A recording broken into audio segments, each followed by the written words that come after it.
Well, hello again and welcome to my channel. I'm Fraser from Metalworking in France.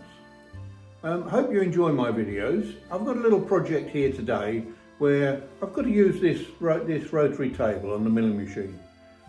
As you can see, it's not that big. It's only about 300mm diameter.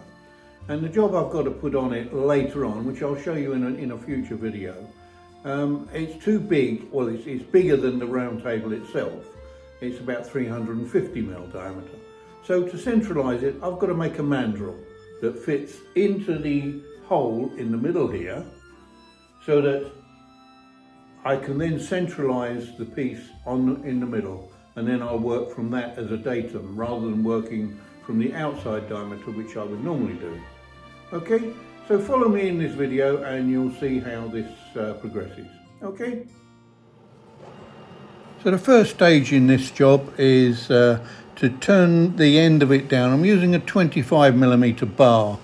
I'm just turning the end down for approximately 50 to 60mm, just to turn it down to 24mm diameter, because I'll be putting a thread on there soon, so that'll be the next stage.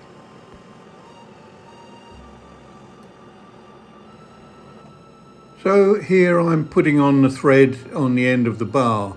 It's a standard 24mm by 3mm metric thread.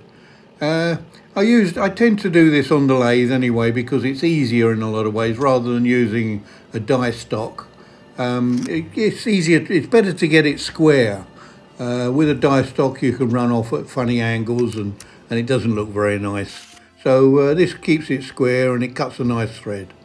Here I've turned the bar round in the collet chuck, so I can turn this down to a standard M18 by 2.5mm thread.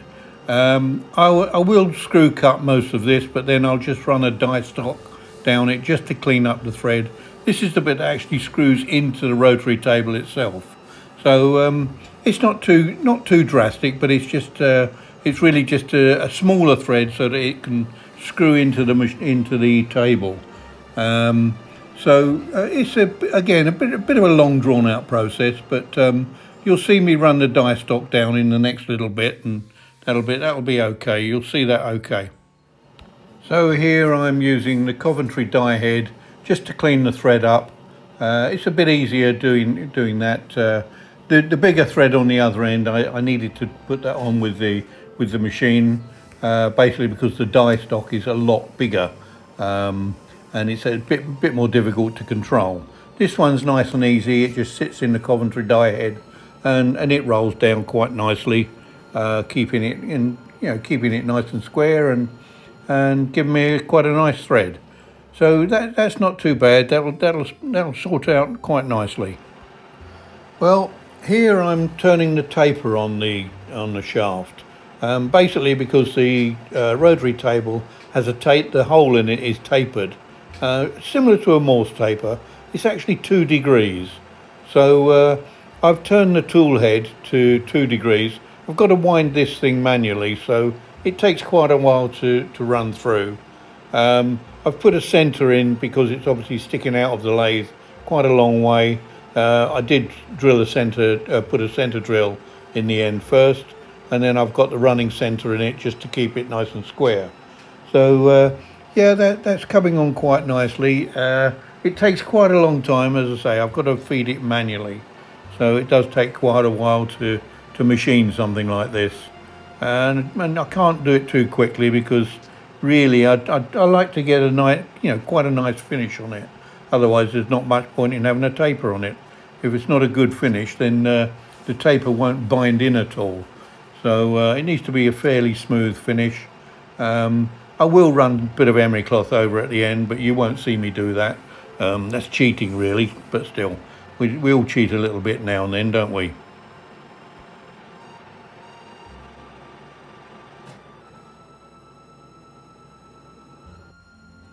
So here we have the finished item sitting in the rotary table.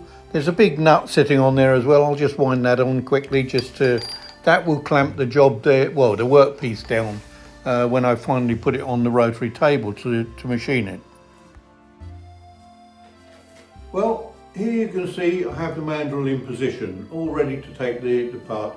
As you can see, it screws in on the taper down into the centre of the rotary table, and then I can just locate the job on the middle there to work from the centre of the datum. Okay, hope you enjoyed this video. Look out for more videos in the future, and please, if you haven't already done so, please subscribe to my site. Okay, and if you have any comments to make, please feel free. Okay, thanks very much. See you in the next video. Bye.